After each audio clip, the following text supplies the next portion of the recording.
করে দেখাচ্ছি। তার জন্য লাগছে মাটন।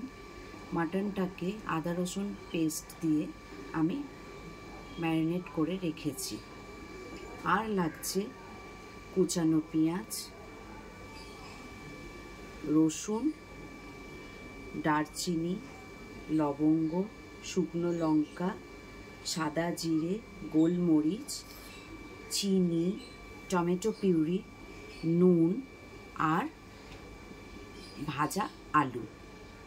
তোমাদেরকে এবার রেসিপিটা করে দেখাচ্ছি।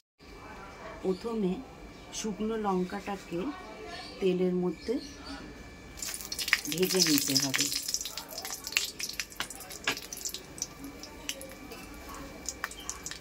হালকা আছে।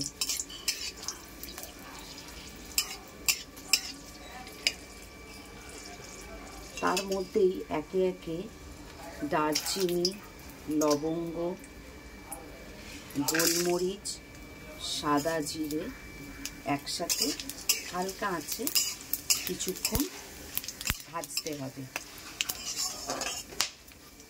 সেই ভাজার মধ্যে দিয়ে দিতে হবে রসুনের কিমা।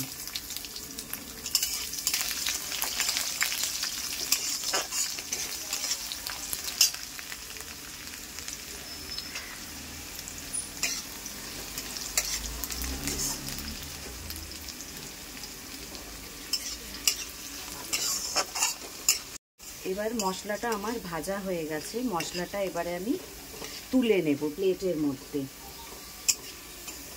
আমার এটা ভাজা হয়ে গেছে। এইবারে আমি এটা মিক্সিতে পেস্ট করে তারপরে তোমাদেরকে রান্নাটা করে দেখাচ্ছি। তা পেস্টটা আমি করে নিয়েছি। চলো এবারে তোমাদেরকে রান্নাটা করে দেখাই। ফার্স্টে যেইটাতে মশলাটা ভেজেছি সেই কড়ার মধ্যে কিছুটা তেল দিয়ে দিলাম।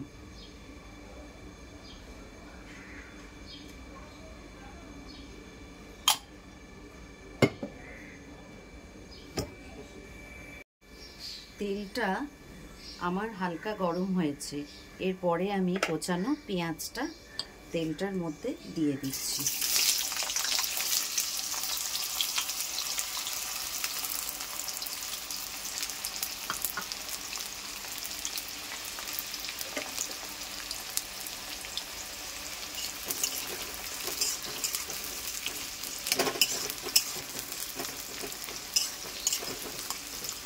এইটাকে আস্তে আস্তে করে একটু নাড়াতে হবে। যখন পেঁয়াজের সব ইয়েগুলো ছেড়ে যাবে তখন ওটা কিছুক্ষণ রেখে আবার একটু নাড়িয়ে দিতে হবে। এরম করতে করতে যখন পেঁয়াজটা হালকা বাদামি হবে, পেঁয়াজটা আমার বাদামি করে ভাজা হয়ে গেছে। এরপরে আমি মাটনটা ওই পেঁয়াজের মধ্যে দিয়ে দেব।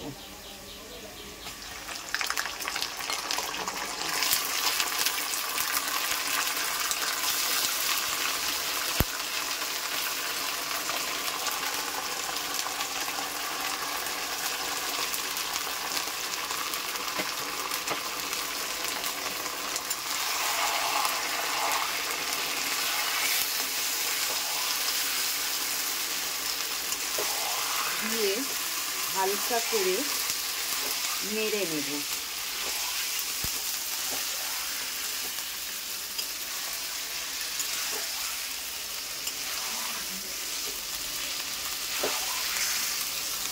মাংসটা ভাজতে ভাজতে দেখো তেল ছেড়েছে হালকা। এই তেল ছাড়ার পরে ওর মধ্যে দেব ওই যে মশলাটা করে রেখেছি সেই মশলাটা।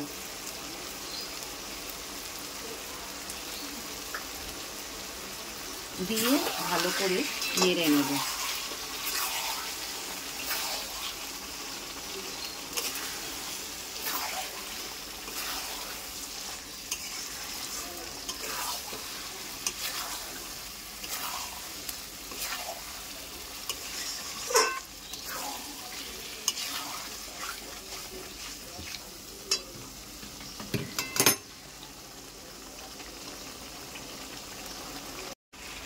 এবার তার মধ্যে দিয়ে দেব স্বাদ মতন নুন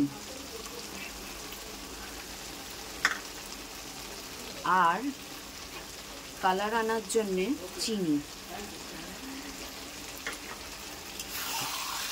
ভালো করে ওটাকে নেড়ে নিতে হবে।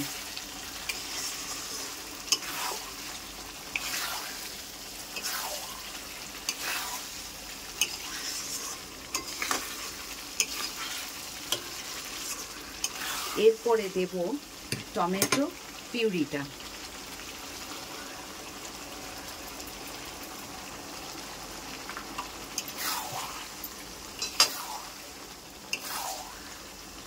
ভালো করে নেড়ে নিতে হবে টমেটো পিউরিটা দিয়ে।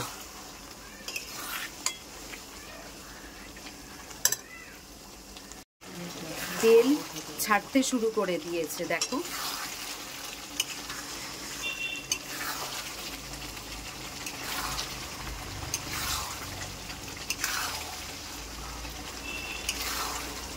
ভালো করে নেড়ে নিতে হবে যতক্ষণ না নিচে হালকা লেগে যাচ্ছে না।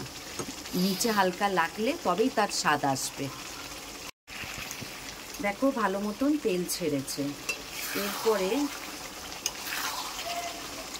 এই দেখো লেগে লেগে যাচ্ছে, তার মানে মাংসটা ভালো করে কষা হয়ে গেছে।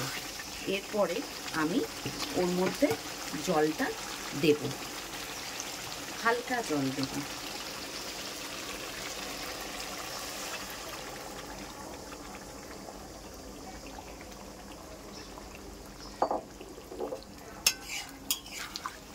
দিয়ে ভালো করে নেড়ে নেব। আবার যখন নিচে লেগে যাবে তখন আবার একটু হালকা জল দেবো। এরকম হালকা জল দিয়ে দিয়েই মাংসটা করতে হবে। আমার মাংস তৈরি হয়ে গেছে। এবার তোমাদেরকে ঢেলে দেখাচ্ছি। রংটা দেখো তো কেমন এসছে।